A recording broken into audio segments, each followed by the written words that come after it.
Well, the challenge is we're going for the world record longest squash match, which is currently standing at 35 or 36 hours, depending on what you're looking at. Guinness Book of Records have got it at 35 hours, but we know that somebody has beaten that at 36 hours and 3 minutes. So we're looking to beat the world record, and we're aiming for 36, 37 hours, just to make sure.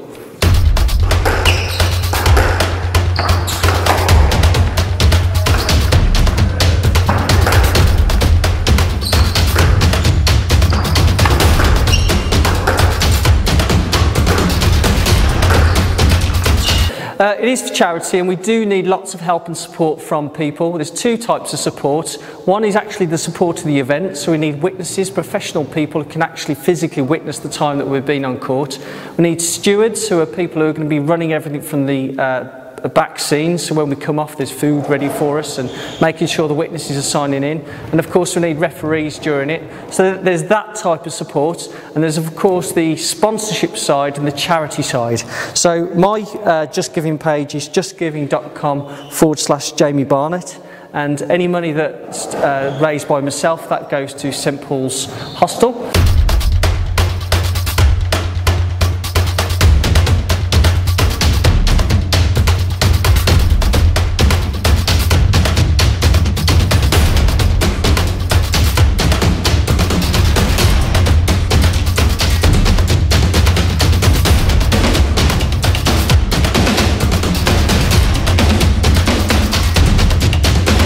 I'm Dr. Nicola Jarrett. I'm the exercise physiologist at the University of Worcester.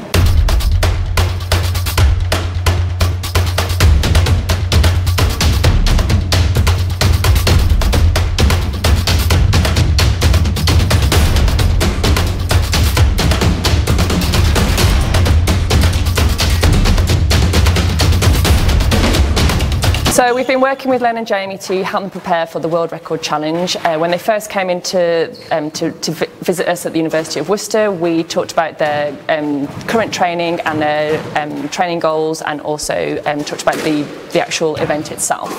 It was quite evident that they were very good squash players, but actually a squash game only usually lasts somewhere around 45 minutes, and actually what we needed to prepare them for was the actual longevity of the event itself. So 36 hours is very different to 45 minutes.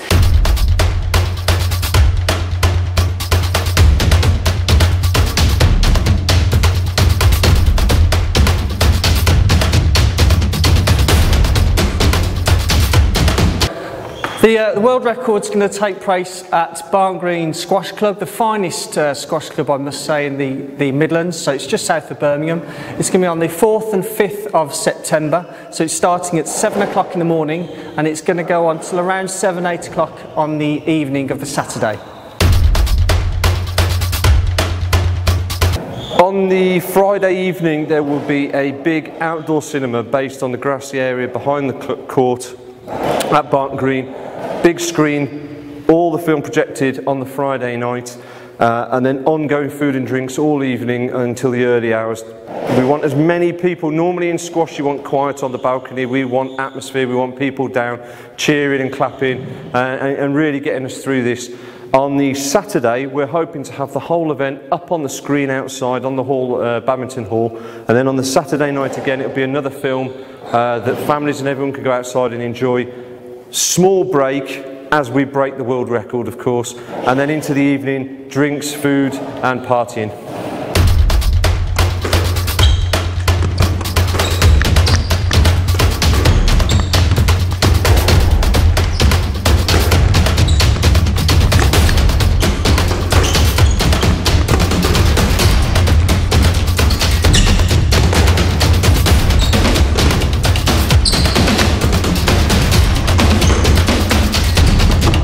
Training has been absolutely horrible from day one. It involves so much running, lots of gym work, it's a very specific diet, so making sure we've got the right nutrients, proteins, minerals, everything in us.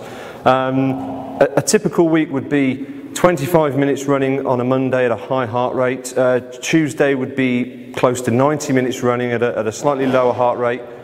Wednesday would be back to running for an hour. Thursday we might be lucky and get a night off. Friday we're back to running for 90 odd minutes, and then Saturday it's in the gym. Sunday would be a night off, but we couldn't help ourselves. We'd always end up back on the squash court hitting the ball about.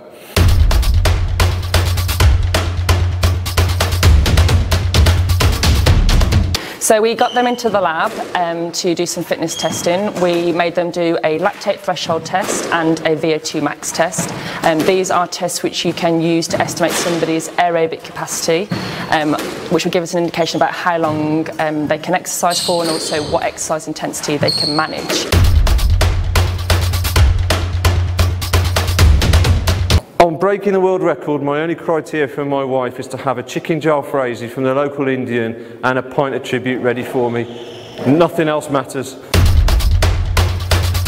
Well, it has been a challenge to prepare for the challenge because neither Len nor I had any idea how to do that. And when we started this in January, February, we were both a pair of puddings and we needed somehow to work out how we're going to do that. So we hooked up with Worcester University and they gave us a training plan over the last 6 months or so. And it's mainly been around weight loss and improving our VO2 max, how much oxygen we can take in and how quickly we can recuperate.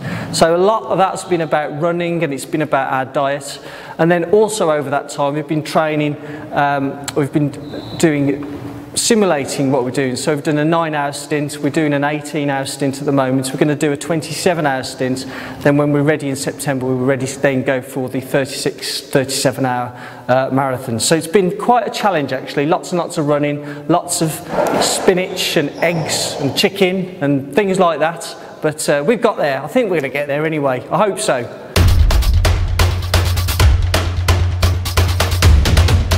The service that we have offered Len and Jamie has come from the Motion Performance Centre at the University of Worcester.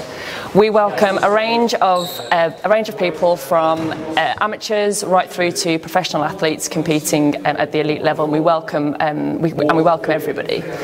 The support that we provide can range from psychological support to biomechanical support for setting up of bikes and also physiological support and nutritional support. We always try and make the service that it's bespoke to the individual so that you can actually use that information to inform your training and actually make a difference to your overall performance. People like to measure themselves, people like to give themselves a goal, and it's really good that you can monitor and track that progress throughout your training.